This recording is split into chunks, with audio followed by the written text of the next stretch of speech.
చేస్తామని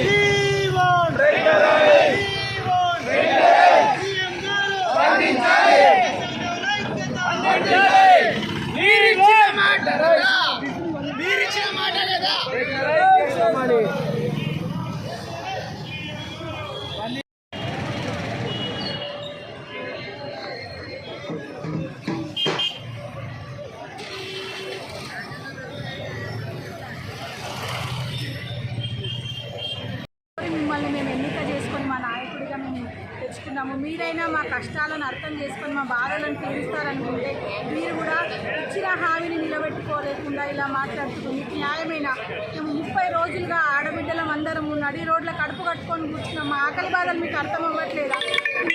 ఇంత జరుగుతున్నా మీరు ఇంకా స్పందించట్లేదు. అసలు ఏం చెప్పాలో కూడా అర్థం అవ్వట్లేదు. ఇకనైనా మీరు మా కష్టాలు అర్థం చేసుకొని మేము పెద్ద గొంతమ్మ కోరికలు ఏం కోరట్లేదు, మా ఆకలి బాధలు తీర్చమని అడుగుతున్నాం అంతే. మేము పడే కష్టానికి మాకు వచ్చే జీతాలకి ఏ సంబంధం కూడా లేదు. సో ఇకనైనా మా కష్టాలను మీరు గుర్తించి మా శ్రమకు తగిన ఫలితం ఇప్పిస్తారని ఆశిస్తున్నాం. Thank you sir.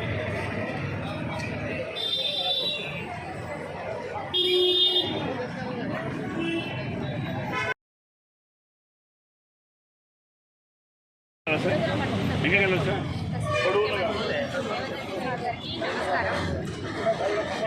మేము ఎస్ఎస్ఏ ఉద్యోగంగా 20 సంవత్సరాల నుంచి పనిచేస్తున్నామండి. చెప్పండి, మీరు చెప్పండి. ఎస్ఎస్ఏ ఉద్యోగంలో 20 సంవత్సరాల నుంచి పనిచేస్తున్నాము. ఇక్కడ ఉన్న ఎంప్లాయీస్ 20,000 మంది. ఇందులో తక్కువ జీతం అంటే 6,000, ఎక్కువ జీతం అంటే 31,000. ప్రస్తుత పెరుగుతున్న ధరలను బట్టి ఈ 6,000 దేనికి సరిపోవు కాబట్టి పోయినసారి మేము ధర్నా చేసినప్పుడు మీరే మాకు హామీ ఇచ్చారు, ఖచ్చితంగా మిమ్మల్ని రెగ్యులరైజ్ చేస్తామని. సరే, ఇప్పుడు స్కీమ్ అంటున్నారు కాబట్టి రెగ్యులరైజ్ కాకుండా మాకు దేనికైనా ఇవ్వవలసిందిగా కోరుకుంటున్నాము. మేము ఏ ఉపాధ్యాయ సంఘాలకి కానీ ఉద్యోగ సంఘాలకి కానీ ఏ రాజకీయ నాయకుల ప్రోత్సాహంతో కూడా ధర్నా చేయట్లేదు, ప్రభుత్వానికి వ్యతిరేకంగా కూడా వెళ్ళట్లేదు. మీరు చెప్పిన మాటను నిలబెట్టుకుంటారనే నమ్మకంతో మీకు రిక్వెస్ట్ చేయడానికి మాత్రమే మేము నిరసన అనేది తెలుపుతున్నాము. కాబట్టి మా పైన దయ ఉంచి మాకు పే స్కేల్ ఇవ్వగలరని కోరుకుంటున్నాము.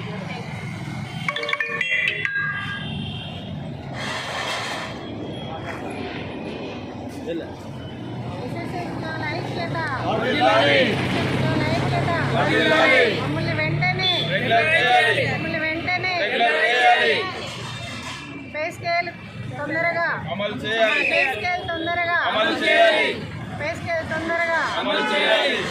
ఎస్ఎస్సీ ఉద్యోగుల ఐక్యత.